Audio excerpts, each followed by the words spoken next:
Hi, Matt. How are I think you're muted.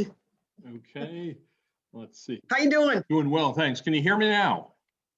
Yeah, Okay, good. yeah. good, good. Okay, so Kate is not going to be here and Mike is running Yes, late. and I just got a message from Michael Udelson. He's not going to be able to make the meeting at all today, so Okay, you're with me and you. all right. We Yeah. got this. We got this. No problem at all. Yeah, Do you I know if the other legislators are coming today, Carla and Fred? no idea. I Okay. haven't, those are the only people I always tell you off the bat who I've heard from. That's all I've All right, good deal. heard. So Yeah. I know, yeah, Mike Garland will be late, Michael Udelson won't be attending, and Kate won't be attending, right? Right. Yeah, so we're on the same page and I think everything else is, Yep. Thanks so much for taking care of the minutes. You always do a fantastic job. There's Thank always you. a lot to record and you do a great job of it. well, thank you. I appreciate that very much. I'm going to make the suggestion that we continue at least through the months of July and August Zooming. And then Mike took the action to attempt to get us all together in person for a tour of a county facility this fall, maybe as early as September. So I'll Right. mention that. But I know, as you know, as sometimes annoying Zoom is actually quite effective and efficient for a lot of folks because there's no travel time involved. 100%. 100%. So unless anyone objects, I think we may very well finish our deliberations by Zoom, but we'll get together at least once. Maybe we can tour Eco Park or the Riga landfill or even the wastewater treatment up on Lake Ontario. Mike's got the action. He said he'd take care of getting us Yeah. scheduled. We could have a meeting and a tour right after. Any of those facilities have conference rooms, so it's not Yeah. it's not an issue. And they're all county facilities, so it's not like we have to deal with anybody Sure. else. We just tell them we're gonna do Purdy this. and what have you. Yeah, exactly. And if we wanted Bergman to come, they could come, or they could Anybody tie in, yeah, by Zoom or email, whatever makes sense. So that'll be good. I think we should get together at least once in person. Yeah. Yeah. How this has changed our work lives is unbelievable, though. Really is. Yes, yeah. Well, I think in many ways we've become more efficient, maybe not Well, any more personal. But I realized I wasted a lot of time when I was at Monroe Community College, in between meetings, at the cafeteria, shooting the breeze, driving between one facility and another. All that was downtime when you think about that. yeah, absolutely. I find myself so much more productive at home. It's funny because today was one of the days I looked up and it's noon already. And I had been working constantly all morning. I don't know. I just don't, I'm sure everybody's not like this, but I live alone, so I don't have any distractions, just dogs. Yeah. But, it's, I just come in, I sit down, I go to work, I do my thing. You're And I efficient. work. Yeah. God knows there's always enough of it, Mike. Yeah, that's right. Matt, I apologize. Yeah. All right. If for one reason or another, I cut out, I'll get right back on, just so you know. We've had some internet issues over here on the east side. I'm not sure what the root cause is, but more often than not, sometimes the internet just quits. Welcome to my world. I had this discussion with Mike yesterday because I'm out per COVID protocol today. And I said, Mike, I'm going home, and I live in the southwestern corner of the county in the town of Wheatland. Oh, sure. Okay. So you're down. Literally the best we have over here is Frontier DSL. Mm-hmm. It's terrible, terrible. So that's what Mike said to me. He goes, well, are you going to have connectivity issues? And I said, I don't have anything to present. I just need to listen. Yeah. I think I can do this from home, but it's a thing. It's a real thing. But we've made enough noise over the years. Apparently the last part of this week, the Spectrum people were out here again. Well, that's good news then. Hopefully Yeah, I'm not saying Spectrum is the ultimate, but it's better than what we got now. Yeah, good. Yeah, it would be nice in this lifetime. I think the poor town supervisor out here is just sick of me because I go to every town board meeting and complain. I'm like, you gotta do something for us out here. He said, then I invited everybody on the town board, come to my house and work for a day. You'll see Yeah. how much fun this is. I'm trying to access the county drive. I can't access anything out here. All right, let me see. I'm just toggling a couple of, all right, let's see. Where are you? I just lost you. Let's see. Let's see. You can see me, right? No problem at all? Yes. Okay, good.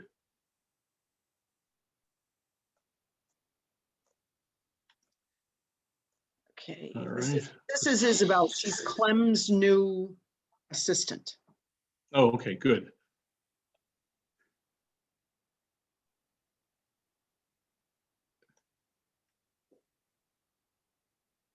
She just started yesterday, so. Okay, good. I may log off and then log on again. I'm just going to try something here. Okay, I will be right back. Okay.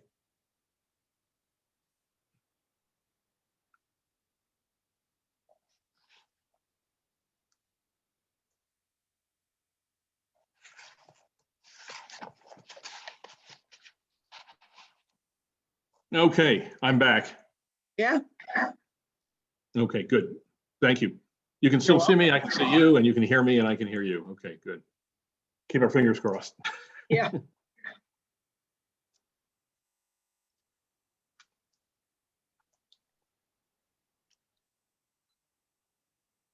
Tina, did you want to introduce Clem's new administrative assistant? We'll do it. Okay. We have a plan. I don't think I'm qualified. I just met her briefly yesterday, so. All right, there's one of our students. Yeah.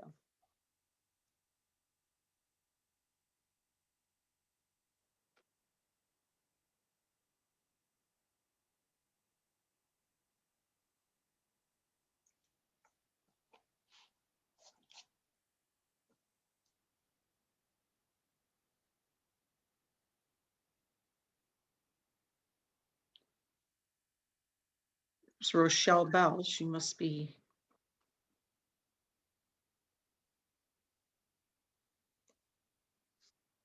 Okay. Oh, this is Pat Gooch, not Rochelle Bell. Gooch, They okay. use that same account You down like there. to use that moniker, yeah. It's Pat Gooch. It is. You guys are both Fooled us correct. again. I Fooled us will. again. I always think Hi we there, received Pat. Rochelle. How's everyone doing? Doing well. Good. You too, Pat? Yeah, can't Good. complain. Good. Now that would do you any good anyway, right? Some people listen. I'm actually going to back out and come back in without Rochelle's name. I'll Fair be enough, right back. Rochelle. We might just call you Rochelle. Yeah. Hi, Kim. Hi there, Kim. Yes. Hi, everyone. How are you? Well, I think one of the famous lines we're going to take away from this coronavirus era is "You're on mute." Well, some of the platforms, they mute you automatically, some don't. So you always have to be aware of Mute. which content. one you're on and what it's doing. There's John.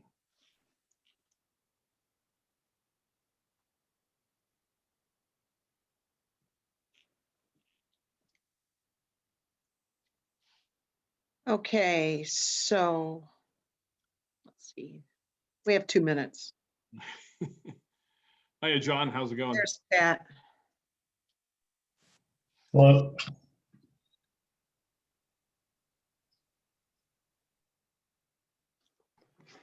There we go.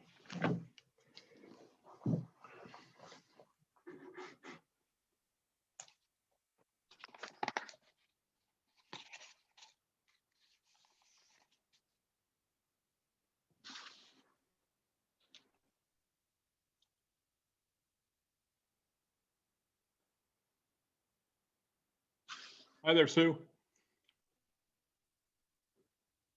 Hey, Matt, how are you? Doing well. Yourself? Yeah, no Good. complaints. No complaints. Yeah. How's everybody else? Looks like everyone's doing well.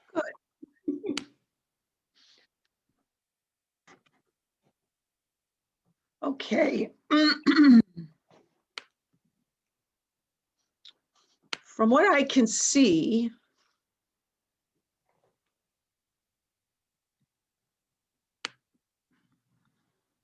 okay, there's Yasmin and there's Clem. So what Okay, we're missing is Carla. Mike is going to be late and right. Liam. And, okay, That's it. I think other than that, you're good. all right. Should we give everyone one more minute? I've got 3:30 on the dot. Yeah. Okay, good, good, good, good. And then Tina, I would just say Joe Van Kerkhoff, we're still waiting for too. Yes. Okay. Yeah, aren't we waiting? Oh, no, I see. Kristen's here. Okay, good. Okay, All right. there you go. Do you see any legislators? Yeah, Legislator Solo Fred or Ansel is here. is he? Okay, I was just looking for Yeah. Fred. There's Liam. Okay, good. We've got Fred. As Carla with us either? I'm just looking. I don't see Carla. Okay. No, I don't either.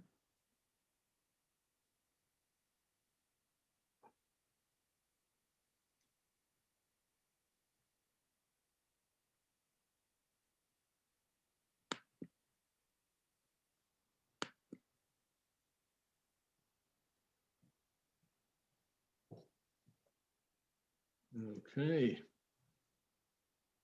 Tina, I heard another ring. I know, I'm trying to see who it is.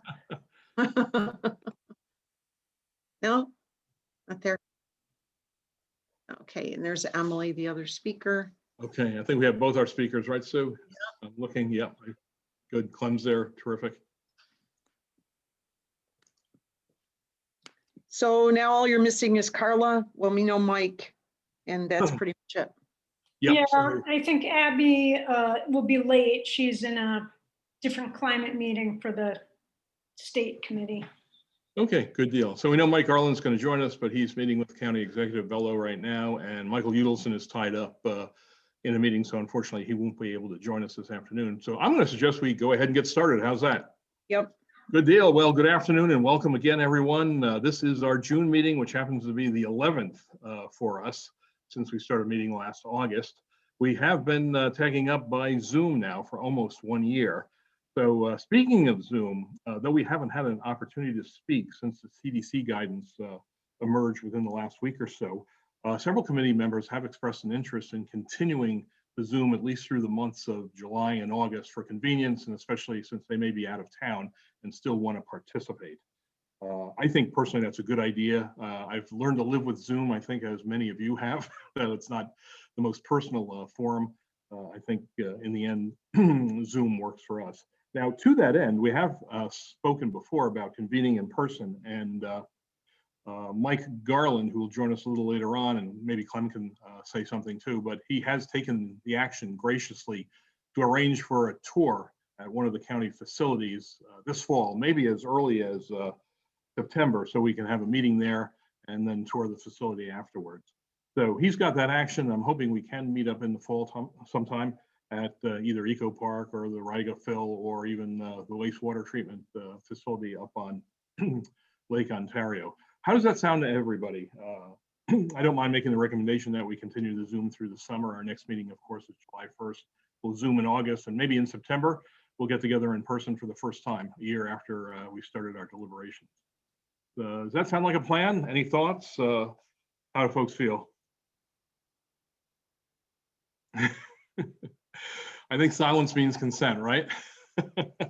Thumbs up. I will just say, Mike hasn't talked about it yet, but we would be happy to facilitate, an on-site meeting at any of our facilities for the committee. Yeah, thanks, Clem. I think that's a terrific idea. I think all of us would like to meet eventually in person, since we've gotten to know each other's mugshots well over the last year or so. And of course, our friends at Bergman can join us, or they can Zoom in if they choose whatever's most convenient for them. But I think, Matt, yes. I have a note from Pat Gooch. It says, planning can offer the second floor conference room for meetings if you'd like. I know Joe, Kim, and I have met there previously. It's a very nice facility. It's right, right on the second floor of our building. So that's All right, something good. else to throw out there. Sure, terrific. Well, I appreciate that. All right, well, all that being said and done, we do have a solid agenda with two guest speakers, thanks to Sue Hughes Smith. And we'll be following with our DES staff and our consultants from Bergman. So the topics this afternoon are really quite timely and pertinent. Before Sue introduces our two special guest speakers, Kristen and Abigail, let me just entertain the approval of the May minutes, which Tina has so graciously provided us. I'll make a motion to approve the minutes as submitted. I'll just need a second and away we go. Any discussion? Matt, Yep. Go ahead. I'll second that. All right, so we have a motion and a second by John. All in favor, thumbs up or aye? Terrific. All right, wonderful. We're on our way. Typically, Mike Udelson would just quickly brief us on what's happening at the county legislature. I know they're starting to meet in person again. Since he's not with us this afternoon, I wonder if Fred and Cello can share anything that's happening. Anything going on, Fred, of which we should be aware? I know often there isn't a lot that pertains to our activities, but we thought we'd add this standing item to the agenda just so we can stay in touch with what's going on in the ledge. Okay. Shouldn't CP financing be happening? Yes, that's exactly right. Yeah, if Fred Okay. didn't mention that, I would have Okay. offered up that CPACE was at least Yes. put out for public hearing. Okay, The public good. hearing is scheduled for June 8th. So that came through the legislature at the last meeting. All right, good. And we also Terrific. authorized the contract with EIC. Okay, You muted yourself, Matt. yeah, thank you. I'm back. All right. All that being said and done, why don't we move into our guest presentation. Thanks to Sue Hughes Smith, we've got two folks from the climate Hey, this is Fred. I was muted. accelerator. Oh, Fred, did you speak and you were muted? Okay. I was, yeah, I was muted. Did we miss everything? Oh, I just said that, yeah, we're Go going ahead. to approve the referral this Tuesday's meeting. You probably, everybody knows already. Fred, thank you. Yeah, Clement just mentioned All right. that we're moving forward. All right. Thank you. Good deal. Thanks, Fred. Okay, as I was saying, we've got two guest speakers, thanks to Hugh Smith. They're going to talk to us about what they've done as far as an inventory is concerned. And I'm hoping that sometime in the future, if John is able to secure corporate Wegmans approval, he'll be able to speak to what he's doing at Wegmans in the sustainability arena. And to anyone else on the committee who'd like to speak to their professional or personal activities in this arena, by all means, please let us know, and we'll be more than happy to give you 10 or 15 minutes at a future meeting to talk us through what you're doing, especially since Kate's presentation last meeting went over really, really, really well. And I offer that especially to our youth members too, because I know there's a lot of activity in the youth arena here pertaining to climate change and sustainability. So let me go ahead and ask Sue to go ahead and introduce our guest speakers, and away we go. Thanks, Sue. My pleasure. Thank you. So I'll start with Abby. Abby will be late today as she is on the Environmental Justice Working Group as part of the State Climate Leadership and Community Protection Act requirement. So she'll be joining us late, but she is actually has a PhD in music from the Eastman School. And when she became a mom, and I got to know Abby, gosh, about 6 years or more now, climate change was much more pressing on her mind. So she really gave up music to pursue climate action and has moved into, she co-founded what's now the Climate Solutions Accelerator and is the executive director for that growing not-for-profit and really the lead entity in our region on climate solutions, certainly from an advocacy perspective. And then we were fortunate to bring Kristen on board at the accelerator. And Kristen has a PhD in environmental sociology and has conducted research on human relationships to nature and urban settings, environmental justice, and environmental inequality. And worked in academia for some time, and we feel very fortunate that she joined the Accelerator and is now the Director of Collaborative Action. So I will turn it over to Kristen, who I know also has Emily with her. And Kristen, you can speak to Emily's background, or I'll leave that to you. Sure, thanks. Thanks for having us. And actually, Emily, I'm going to let you introduce yourself. Emily's the real brains behind today's work. So. Hi, everyone. Thank you, Kristen. Yeah, my name is Emily Koch, and I'm a scientist at the Stockholm Environment Institute. We're a nonprofit with offices around the world. And yeah, I have a background in water and wastewater engineering and have been doing work related to climate action in water and wastewater, but also in reducing our emissions in the energy sector.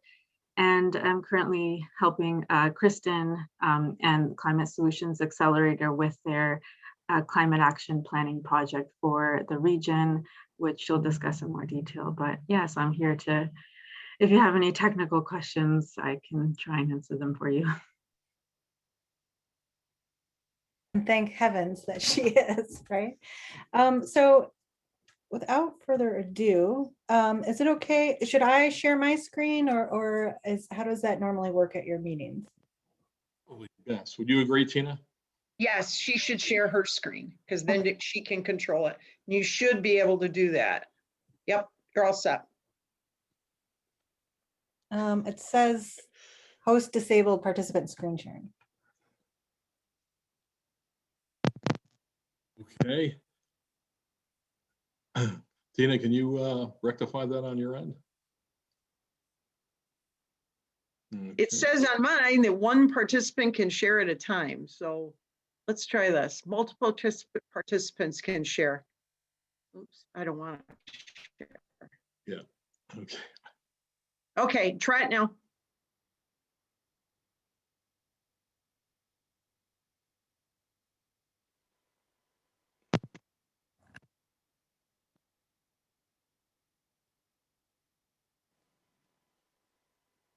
Yeah, yep, there you go. You're all set. Good job. Got it. Thanks.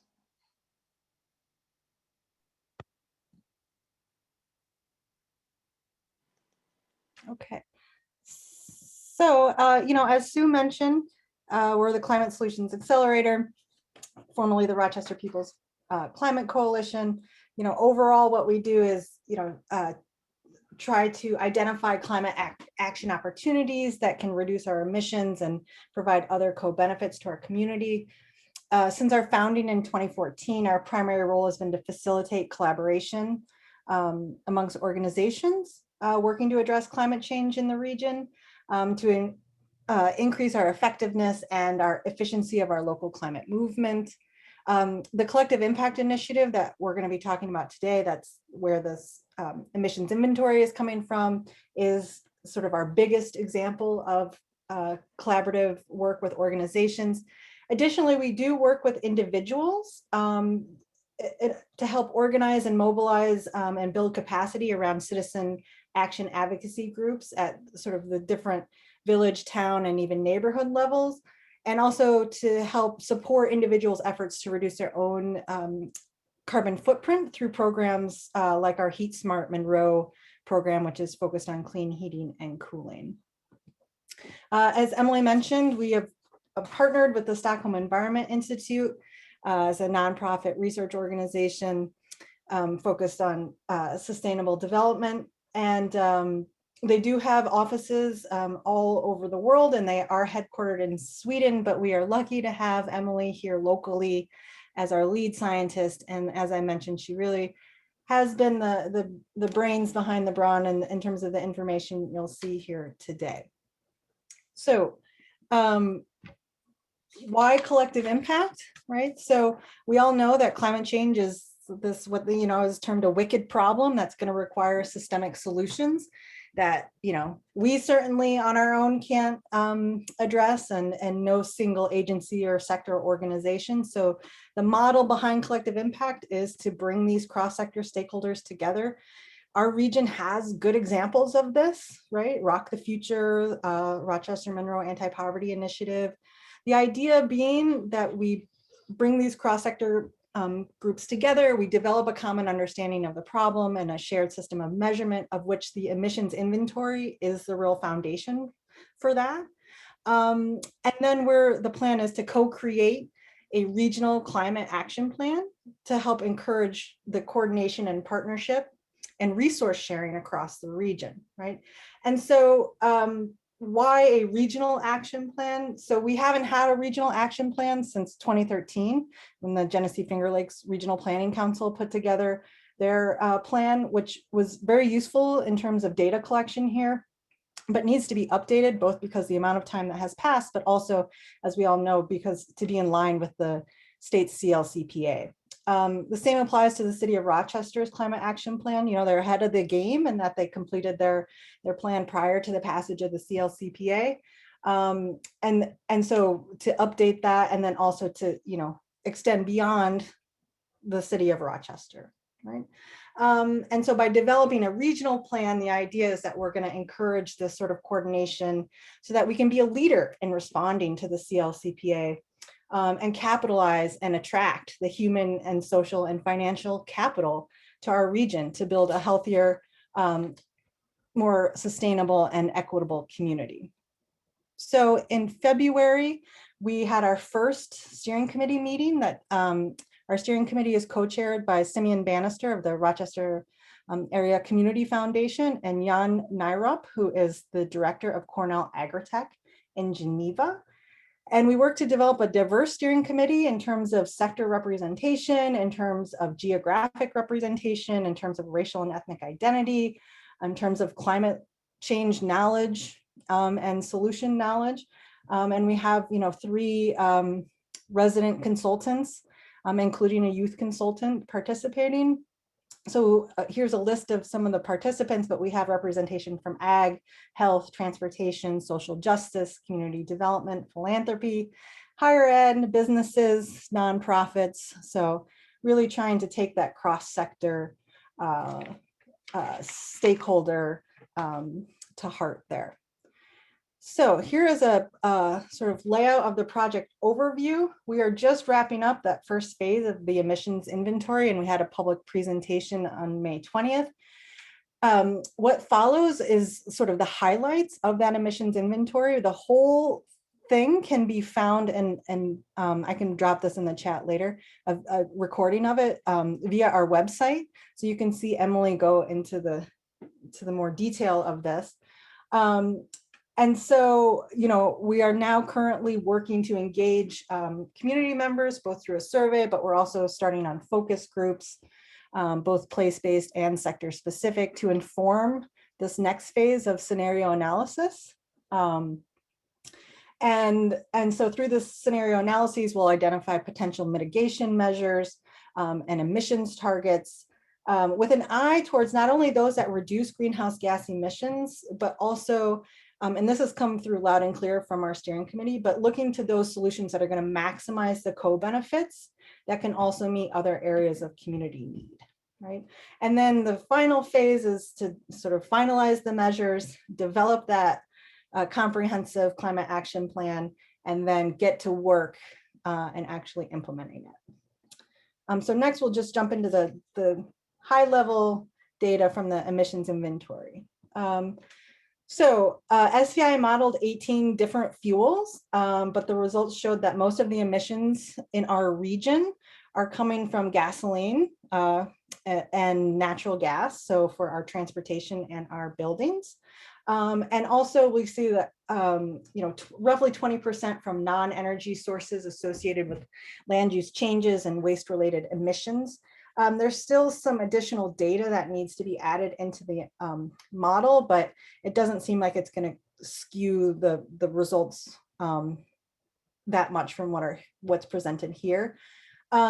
Electricity was not included as a separate process or sector, but attributed the emissions from generating electricity to the sector that consumed it, right? So here we see that, the way that electricity is generated, is largely from natural gas, nuclear, and hydro in our region, right? But subsequently, we'll see that that is incorporated into each sector. Okay, so perhaps not surprisingly, the transportation sector is the most emissions in our region, at almost 40%. And then with residential and agriculture coming up behind as a close second and third. And so, this data here is for the entire region. And we will go through and just touch on the highlights from each of these different sectors.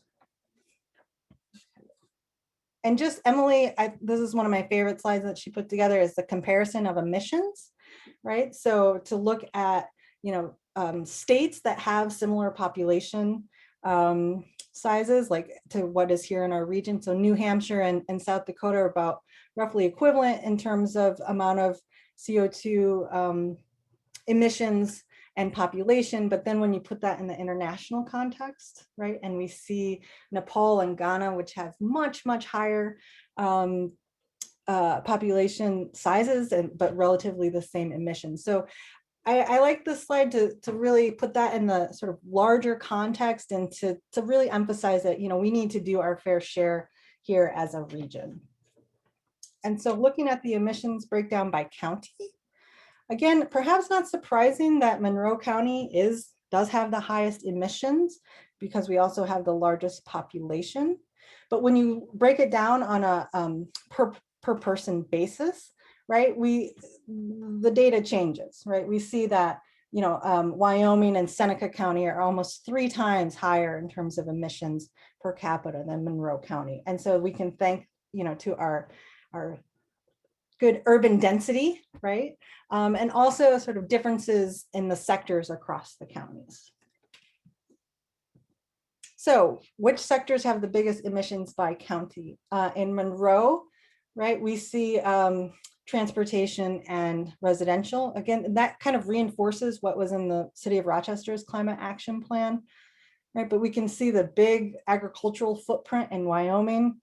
We have the Seneca Meadows landfill in Seneca County contributing a sizable chunk, and a much bigger footprint in Orleans County from the industrial sector. And so most of our residential emissions are coming from, heating our homes, right? Our Western New York winters, right? And also our electricity generation. There is about 15% of emissions coming from diesel and propane use, largely for heating and possibly cooking. I'm based on what I know is largely in the more rural sections of the region. We did want to draw attention to the idea of the energy burden.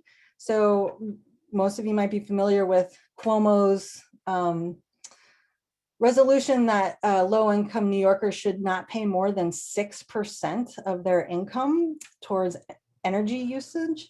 And so we see here that we are definitely not meeting that across the region in terms of energy burden. And so when thinking about climate solutions, we also need to think about things like energy affordability. And so we see that very low income households have disproportionately higher energy burden, around 10% of their income going towards energy, whereas high income households are paying around 1%. And so thinking about ways that we can, I would say get us down to below 6%, right, for these populations. Okay. And given that transportation is the major source of emissions in Monroe County, I broke this one down. This is specifically, I broke it down. Emily broke it down specifically for Monroe County. And so we see that passenger cars and light trucks are the major sources of emissions in the county. I also wanted to note the airport. And so even though it's far less than on-road vehicles, it's still a significant contributor to emissions. And that's also the main difference in terms of transportation emissions between Monroe County and other counties in the region, is the presence of the airport. And so here, this is for upstate New York, right? And although office and retail are the largest number of businesses in energy usage in upstate New York, in terms of energy intensity, we see that grocery and food service are far more energy intensive industries in all of upstate New York, right? And that's largely going to be due to HVAC and lighting and also refrigeration, right? So those giant coolers require a lot of energy. Looking at agricultural emissions in the region, it's dominated by non-energy related activities. So looking at, we all know about, the methane emissions from cows. So the enteric fermentation from cows, also seeing a large chunk from manure management from dairy cows, and then other non-energy sources associated with fertilizer, runoff, plant residue burning are also contributing to the emissions for the agricultural sector. And obviously in Monroe County, right, this is a little not as much of a concern as it is in some of the like Wyoming County, but we still have a healthy agricultural sector in Monroe County. And then turning to solid waste and wastewater emissions, both from energy combustion and non-energy, right? So we can see here the Millseat landfill in Monroe County is in the purple, right? And again, you can see the Seneca Meadows landfill that we talked about earlier, and the High Acres landfill are also contributing. We do have a steering committee member who works for the University of Rochester, Lee Murray. And this summer, he's going to be doing, like Emily can talk about this a little bit more, but some flyover emissions readings from these sort of non-point sources, and landfills is going to be one of the areas that he and his students are looking at to help round out the data in this sector. And so then SEI did sort of some mini scenario analyses. And so what this graph is looking at is, say, for example, we were to increase the amount of, and this is just for Monroe County only. This is for Monroe County. So if we increase the number of EVs, electric vehicles, to 75% for all passenger cars and trucks by 2050, right? We see we get a 30% reduction in our emissions. But if we couple that with decarbonizing our electric grid, right, we see that the reductions goes down to another 18%, right? So 48% emissions reduction if we can add, the majority of electric vehicles to the road and also couple that with a decarbonized grid, right?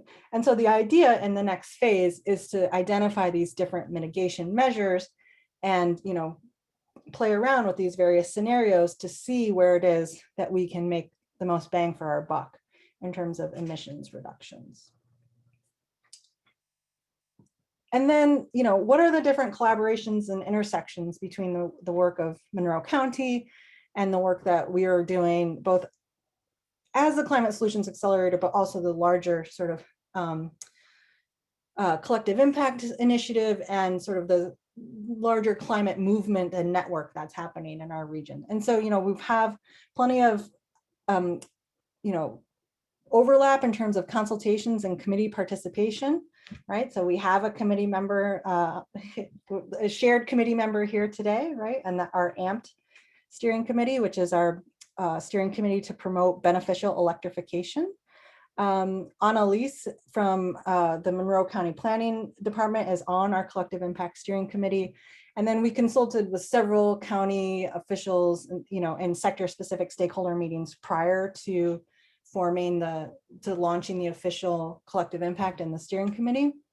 you know, we have these overlapping programs and initiatives. I mentioned the AMPT campaign. We're very excited and appreciative of the CPACE, the financing initiative. And, you know, we are, in both of these instances, you know, we really want to be able to promote and applaud and sort of elevate the work that the county is doing.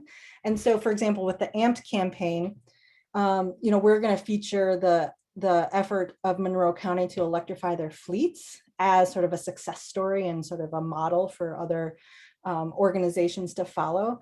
And, you know, we interface with a lot of different businesses, and as part of both AMPT, but our Heat Smart Monroe campaign, you know, can talk about and sort of do some of that on the ground educating around the CPACE financing, as well as the climate smart communities work that is happening at the county level. And we have an initiative called Color Your Community Green. And that's sort of those citizen advocacy groups. And so we have groups in, you know, Brighton, Penfield, Fairport, Pittsford, Irondequoit, Henrietta, Spencerport. There's 2 neighborhood ones within the city of Rochester, and they're working on things that meet local needs like community choice aggregation, electric school buses, EV charging stations, food waste reduction. We have Color Your School Green initiatives that are also working to green schools. And so, you know, thinking about how this work can sort of augment what the county is interested in doing. And so in terms of next steps or like potential for in the future, given what seems like, from what I hear, the paucity of good data, it seems like a no-brainer for us to work together in terms of sharing data and exchanging data so that we're all working with the best available data, and so that things line up, right?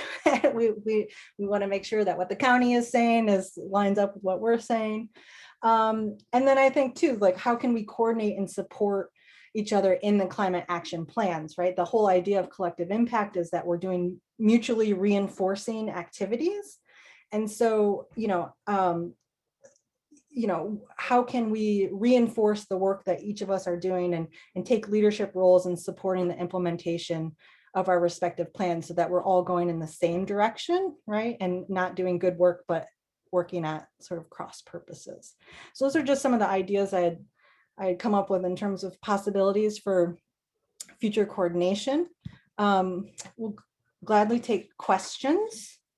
And I'm going to stop screen sharing so we can look at bigger boxes of each other instead of smaller boxes of each other.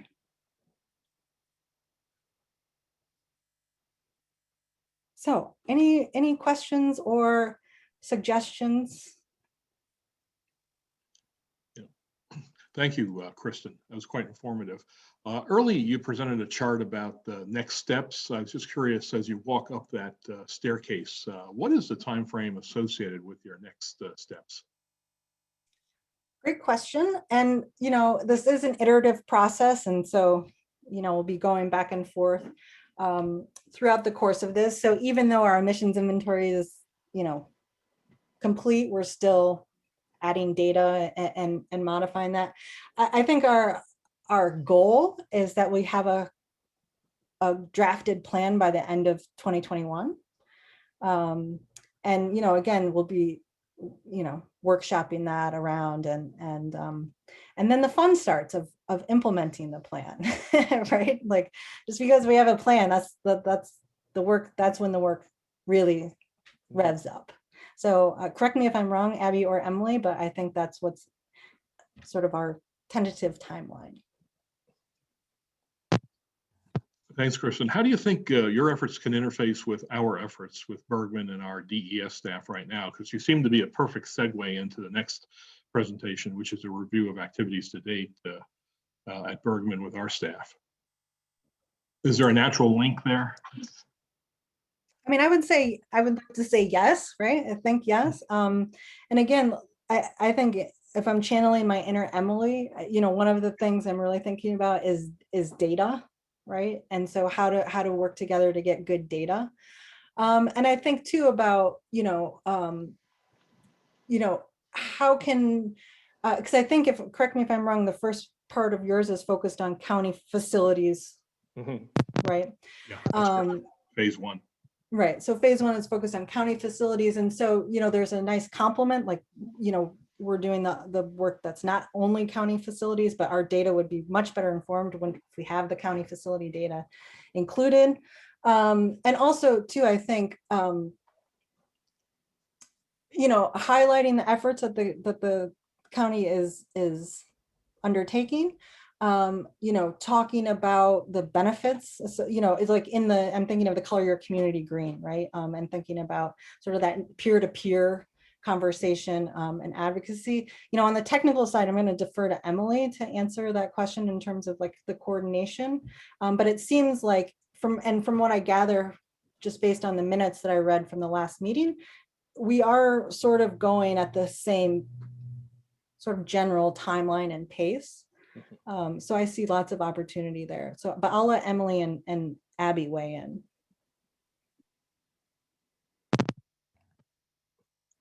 Thank you. Okay. No, I agree with Kristen. I think what she covered most of it. And so I guess the biggest way that we can coordinate is through the data, making sure that our data aligns. And then because what we're using is a lot more high level. And so there are lots of gaps, and we're updating the inventory, as we get more data. So that again is the best way, I think. I think I know the answer, and I'm fairly certain the answer is yes, but have we altogether squared away the operational definitions and the measurements and the techniques and units of measure and so on and so forth among all the various parties involved in these endeavors?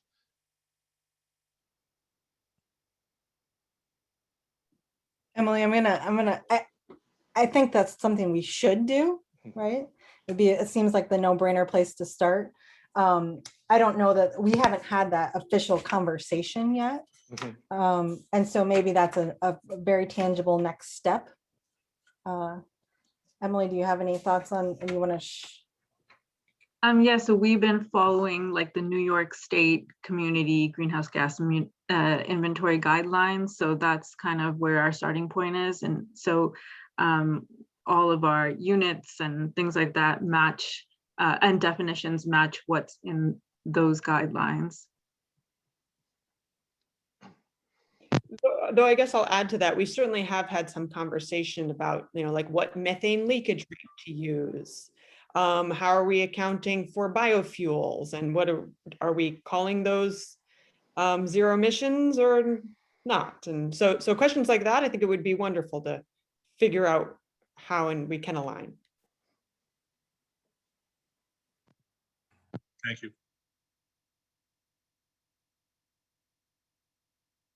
And I would just add, given the size of Monroe County, and even though we have lower per capita emissions, the opportunity, it would be I think a huge boost to both of our efforts if we were if we were vocally supporting each other's plans. So just keeping that in mind, like if we could get, I'm just thinking of like, if we could say, hey, Monroe County endorses, this plan before we go and talk to, or as we're going to talk to these other counties. One of the things I've heard in my conversations with some other municipal leaders is that, people are hesitant to be the first one to do something.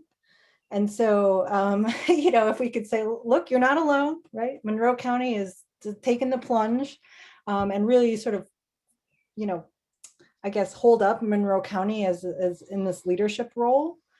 I think that would be mutually beneficial, in terms of, again, trying to support the work that's happening from the county level, and also, getting others to jump in the pool, so to speak. And I would also like to add, we would really benefit from, community advocacy above the county level, back to the state level as well. And I know, Abby just came from, a state committee meeting, but, there are some intricacies to various climate programs that when we talk about co-benefits, so for example, our participation in the Clean Energy Communities program, we find, there's frustrations where there's activities that we would like to participate in and get credit for that aren't necessarily rolled out because they haven't, when they were created, they weren't necessarily thinking about the full ramifications. So for example, with electric vehicles, and that's a very clear graphic that's a huge opportunity for us here, but yet when we look at the CEC program, we only get credit for implementing one vehicle or one charging station. Right? There should really be, in my mind, and others that I've spoken to, a sliding scale where the more of your fleet that you electrify, the more benefit you get from that back to the community, beyond just obviously the tangible benefits of greenhouse gas emissions. But you're trying to incentivize people to lead. A lot of times money talks, and if you can provide funding to further convert that fleet over to more electric vehicles, then you're going to get more participation. So we definitely need that level of community advocacy at the state level as well.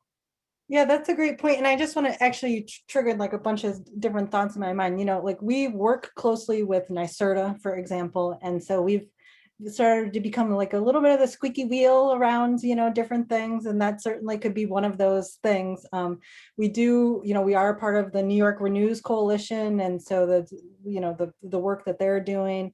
And also, I think, Simeon, our co-chair, would want me to emphasize sort of the opportunity that, the federal stimulus dollars coming to our region. And so a lot of what we've been talking about is, how do we get ready so that when those dollars come, we can, be well positioned to sort of access those resources. And I can see sort of, the role of not only the Collective Impact Steering Committee, but this community advocacy, at all of these different levels that you just mentioned.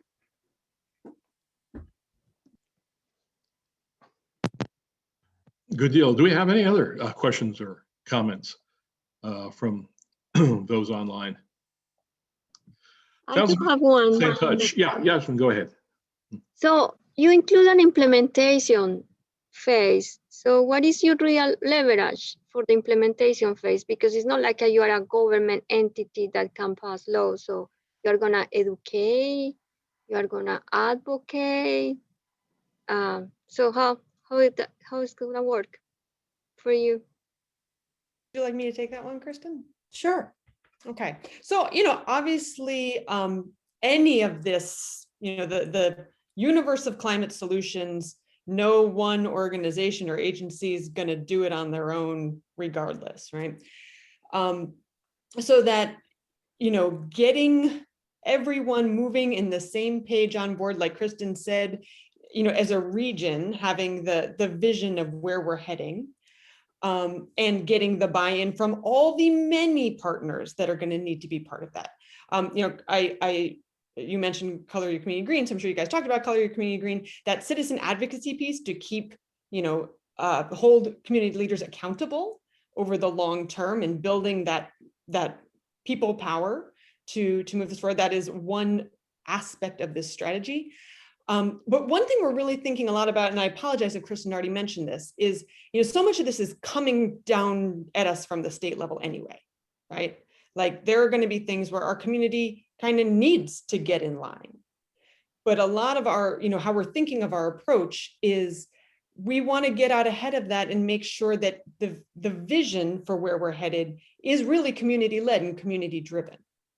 So for example, all the, both general public, but also organizational leaders, municipal leaders. Right now, the work we're doing to create that shared vision is really, obviously there will be resistance, there will be challenges, there will be barriers. I don't want to minimize that at all. But to the extent that we can create this shared vision where there's genuine interest in implementing it, right? That is where we would like to position ourselves as a region. And again, not to be Pollyanna-ish, I know it's not that easy, but certainly we'll be better off if we can get on the same page, have that shared vision for change, than if, we're kind of all a bunch of competing entities, grabbing at resources and, pushing their own agendas. So that type of organizing is where we're putting a lot of our energy and attention right now. Does that answer your question? Yes. Yeah, I'd like to follow up on that just to support Jasmine. I like that. That was a wonderful question. What I'm thinking of, what Emily said or somebody said, was endorsing, and I'm not sure we can endorse a plan that's regional before we do what's in our best interest for Monroe County. Of course, we want to be, in line with everybody else, but at the same time, that's why we're going through this step of doing the Monroe County Operations Climate Action Plan first. So we got to, something that we have good control of within the county to come up, and that's why I have our consultants, and they could speak more on the Climate Action Plan itself.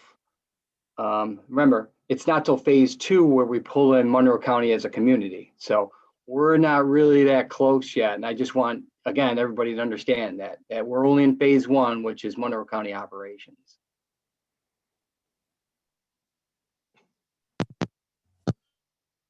Matt, I've got a question on methodology, some of the accounting, maybe for this group. Somebody touched on the methane comment, and I'm just wondering, is there a change coming in terms of how you might need to account for methane associated with natural gas sources that we should take consideration of? That is my understanding, yes. Now, is there a final number on that at this point? Like, this is what the New York State methane leakage rate is going to be? No. But I think what was it 3.65% is the number we're working with now based on what we have been hearing about the state's process.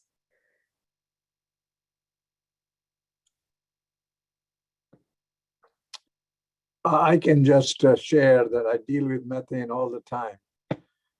This is especially farms, agricultural runoffs, and there was a conference on methane emissions. This was just this morning a conference call type of thing, and they were mentioning that they have now a satellite being made that will be able to measure methane anywhere on the globe in parts per million. From satellite distance. So chances are pretty soon there is going to be a map that shows where the emissions are. So methane is an issue that will be, because it's such more strength compared to carbon dioxide, there will be big attention on methane. Half of it will be on all the oil producers and gasoline manufacturing and sites where you convert oil into gasoline. So there's a lot of leakage issue. But then farmers and agri-industry will be there. There were charts. So yeah, we should be aware of this concern equally as CO2, but they will get more attention because it's umpteen times more than CO2 each ton basis. Now, with this change that might be coming, I guess, as a result of that law, is it possible that we might be accounting for methane undercounting it using today's method, and it might be something we'd have to account for at a higher level in a future method? So we might have discrepancies from a baseline study we're doing now to numbers we'll produce like a year from now or 2 years from now. Is that something we should be thinking about or aware of in our final statement? Again, I would say that's definitely something you should be thinking about. Hard to put a solid number on it that you can feel confident about, like this is going to be the number. But yeah, I mean, for example, the city's climate action plan that was created several years back now, they're going to need to rethink some aspects of that. And a large piece of that will be how they're accounting for methane. And this is kind of why it's like it's a living emissions inventory. It's not a one-time kind of effort, and it's constantly being improved as more data comes in. And so that's kind of the intention, is that, you know, as new information comes in, we have the mechanism to easily update like a single, like a number, like a leakage rate or something like that, and see what the changes are. We can also do a range of, you know, different leakage rates and see what the overall impact is on the system. So those are things that we can do through a scenario analysis. So yeah. And I think the one thing that makes it simpler is that we know that our buildings are a huge source. We know buildings and transportation, and we've got a lot of land use things to think about. And regardless of the leakage rate, I mean, it's, a matter of degrees, but those fundamental, big buckets are not going to change. At least I think correct me if I'm wrong, Emily, highly unlikely that those would change.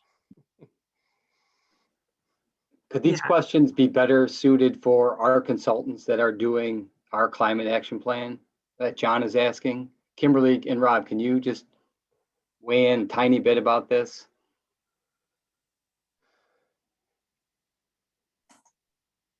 I'll let Rob tackle the data question. I don't have a good answer on the methane and, obviously a consideration, but I don't know if Rob has something more concrete tied to his data collection task. Rob, and not in detail at all, because again, I'm focusing on, our operations. That's what this climate action plan is. Our phase 2 is the community one. So just in general, I guess, as far as, the New York State numbers that they were referring to, I'm sure that's something we would, try and follow. Yeah, well, the process we're using is the ICLEI methodology. We're doing that primarily because we have access to it, and it's fairly common. It's what Rochester used, so we have some consistency there. And it's also a predefined methodology. So the data that they are requesting in there is the data that we're using. Whether that aligns entirely with what's happening with New York State, I'm going to guess probably not. There's more than one way to ask for specific data. So I think we're going to be a little bit different. We may actually be a little bit more specific just because of the nature of the data that we've been asked for as part of this. But that's not to say that the numbers are going to be incompatible or they're going to be inconsistent.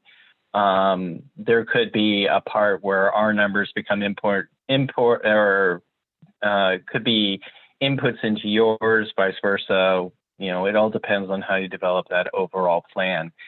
I will say one of the main reasons we're doing that is because we want to become a climate smart community. And since ICLEI kind of manages that whole process, it probably behooves us to continue to use their methods just to go along with it. And, that being said, there's many ways of calculating this. So it's just nice to use a templated system that has widespread international, actually, a commitment to it. So, it becomes an apples to apples comparison when we start looking at other communities in the area. Great, thank you. Let me go ahead and invite Kristen, Abigail, and Emily to stay on because you provided us an excellent segue into the next agenda item, which is an update by Joe and Kimberly and their respective teams on the emerging Monroe County Climate Action Plan. So please stay on by all means, and my thanks on behalf of the entire committee for a most informative presentation this afternoon. Joe, Kimberly, you want to tell us what we've been up to? Yeah, I'll start with it. Thanks. So I don't have any fancy presentations or anything to give because it was probably, it'd be boring and mundane to show charts or whatever, but I did provide the committee. I'm sorry it was such a short notice, but it was exactly what Rob was referring to, the ICLEI data inputs. So it does go in line with the presentation that we just had as far as the one slide I saw, data inventory for greenhouse gas emissions. That's exactly where we are. Our consultants gave us some questions that we answered, which allowed them to put together the framework of these spreadsheets. And I don't know if y'all took a look at them, but there's a lot of information in there that we have to provide to them for the main areas, again, which overlap pretty well with what they were saying, fleets being number one, our vehicles, which is probably the number one emissions, but we'll find out after we get that baseline from them. Facilities and buildings. We also have anything to deal with traffic signals, and I'm sorry, street lights. we have wastewater, and we have solid waste. Those are the 5 tabs, I call them, that we provided or are in the midst of providing Rob, and he's going to do his data crunching, and it'll be an iterative method or process, I should say, till he gets what he really feels is good. He's got to fill some gaps with some national average numbers and whatever. That's what he'll do. But what we think we want to have established by next month is that 2019 baseline emission number. So I'll let Rob or Kimberly, follow up with that. Yeah, I'll just continue. We're just at the process where we're starting to go through the data and identify any holes that we have in there right now. We literally got some of our last data earlier this week, so it's our first go through it, and we've already found a couple of small holes. We'll be producing a quick memo, just asking for that additional data or alternatives we think that we can use. For example, the the off-road fleet data, we didn't have fuel, or we have a list of all the vehicles, but we don't have the fuel usage for all of the vehicles individually. We might just ask for a total diesel fuel use if it's available for the off-road, and use that to sort of back calculate a value. And then there's a couple of other things. I know Yasmin's been great about giving us or finding more things that were garbage was stored. So we'll be working through and seeing how those work with the ICLEI protocols. And some of the things,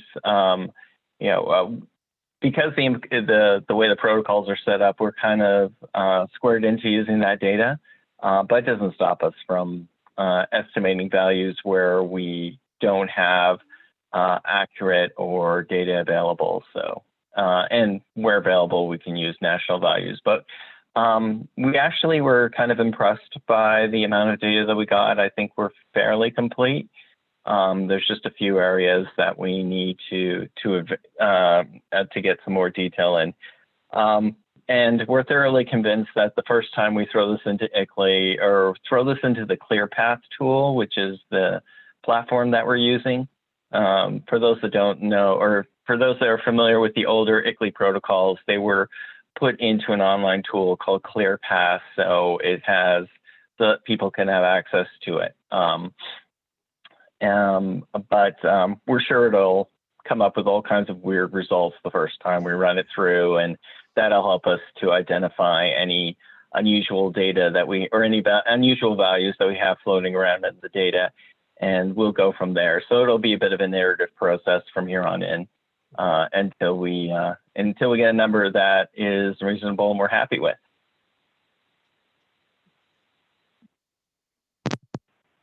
Thanks, Bob.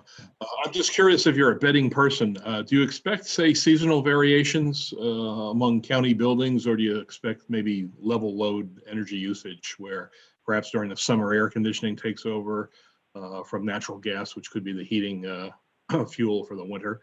Just curious if you have any preconceived notions based on your experience to date, although they may not be quantified. Yeah, I don't have enough experience to date where I could really speak to that. I think we're going to end up with an annual value more than anything. Sure. So we won't have the seasonal variations. But don't quote me on that. I still need to go through and seeing. ClearPath is not identical to the ICLEI protocols. They've changed and added stuff. So we'll be going through and seeing what different output reports are provided for this. But for now, I think we're more headed towards an annual inventory value. Thank you.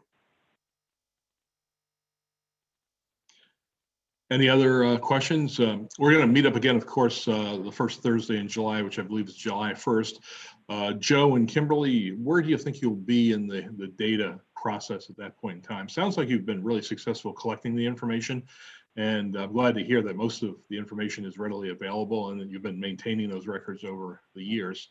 Just give us a rugged idea where you'll think you'll be at the end of this month in terms of the data process. Well, I'll I'll let Kimberly speak specifically, on within the next month, but in my opinion, whatever schedule we've given you in the past, we're still holding true to having something by the end of the year is what I'm looking at. All right, good deal. So no roadblocks to date so far. No. No, when I keep saying at this phase, I'm going to hand it off to Rob regarding schedule, but he really is, Michael Baker is very much heavy and front loaded on this process, although they'll be involved all the way through. But really, this data collection phase falls solely in their court. So I don't know, Rob, if you have a thought on kind of where you think you'll be in your iterative process by July 1st. I think, we're hoping to have the first flushing out of outputs from the model by the end of June. Correct, Rob? Well, we'll definitely have some initial outputs from it before then. As we go through that back and forth process, just looking at the data and trying to identify any outliers we have in there. To be honest, I don't want to stab a guess. End of July, I think that will be closed. It'll all depend on the quality of the data. We haven't had a chance to go through we won't have a chance to go through until we actually have it into the system so that we can start identifying numbers that look unusual or things like that. But we're fairly confident that, within 2 months, we'll have the inventory. We'll have an inventory value draft or a final draft available. Where that works into the process, I don't know. So I know that Kim may actually start to do some outreach before we've got the inventory in place. So. Yeah, one more thing, and we'll also, even based on the initial findings that we get remember, this is for the baseline 2019 and from, so we're going to have some internal discussions with our consultants and internally here at DES, so we will keep you, more than anything, we'll just keep you up to date, on what we're thinking as far as, because the next step is the goals, obviously. Once you see what your numbers are what goals are achievable, and I'm all for alternatives, just throw the kitchen sink at it. Can we really achieve that? Or what are magnitudes of costs? Is it realistic? That some things we might be able to, get rid of just because it's an unrealistic goal, to achieve that thing. But those are things we're going to keep you guys in line with, or I should say informed with, get your feedback on. Hey, did you think of this? And as you're putting your alternative, all right? Good deal. Thanks, Joe. Yeah, having worked with data for quite a few decades, I always found that the hardware that's being tested or analyzed is always much smarter than the analysts. So that was one of the reasons I was asking. I've never quite accurately been able to predict the behavior of a physical system. So I'll be kind of, curious what surprises you end up encountering, if any at all. Monroe County really has done a fantastic job over the years in this arena already. So I imagine there's a lot we've accomplished already and just haven't taken credit for it day to day. Right, and the advantage, one of the advantages of using the ICLEI tools is it really is set up for regional and local governments. So the kinds of data they're asking for are the kinds of data that you normally have. They're not asking for particularly unusual data or data you'd have to go out and measure or things like that. They're really trying to dovetail into the data that's typically available out there. So that helps us a lot, and it makes our lives a little bit easier. I know the data request seemed rather extensive, but at the end of the day, we got most of the numbers back. And it's because these are the numbers that typically local governments will have on hand. So, I've seen other methods in the past that ask for, ridiculous numbers that you'll never have, like serial numbers of engine blocks and things like that. ICLEI is far more general and far more realistic, and it generates a value that's precise enough for the kinds of work we're doing here. You don't need to get to the you don't need to get to the third decimal place. Well, on some things you do, but you probably don't need to go to like the 6th or 7th decimal place, because then, you know, it's a lot of precision and no accuracy. So we'd rather come up with a viable plan and be able to do some of the what if testing that you'll need as you're coming up with the alternatives that are being proposed. Good deal, thanks. Do we have any other questions or commentary for Joe, Kimberly, or the teams, our guest speakers, Kristen, Abigail, and Emily? Yes. For Joe, probably. And I was looking back, I couldn't find an answer to this, but in terms of what's in scope for county operations, does that include the airport operations? Yeah, yes, it does. Great, thank you.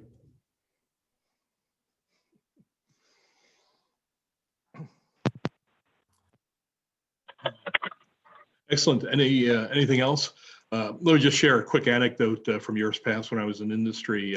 We had developed at Eastman Kodak at the time, later ITT Space Systems Division, and eventually L3 Harris, a methane sensor that was airborne, something that we could mount on an airplane. And the idea was to go out and search hundreds and hundreds and hundreds of miles of pipeline for leaks. And the analysts were all, betting each other what the leaks they would find and the magnitude of the leaks and so on and so forth. And when the original data came through, everyone was shocked because they didn't really find pipeline leaks. They found lots and lots of cows because they generate methane too. So like I say, physical systems are always a lot smarter than the analysts. So appreciate all your time and effort. Yeah, no doubt. Any other questions for our teams, our guest speakers today, and of course, Joe and Kimberly? If not, our next meeting is the 1st of July. Let me entertain a motion for us to adjourn. I'll move that we adjourn. Do I have a second? Hello. All right, John's seconding. All in favor? Yes. Aye. I'm Yeah. just, Oh, we won't go yet. Did you have I'm something? logging out of a Zoom call, so just. We'll wait. Okay. All right. Are we waiting for anybody right now? Or are we good to go? Okay. Good to go, Matt. I think we're good to go too then. Thanks again, everybody, especially our guest speakers. We'll stay in touch. Enjoy the rest of the month, and we'll see you on July 1st. How's that? Good deal. Thanks, everybody. Take care now. Bye now. Thank you.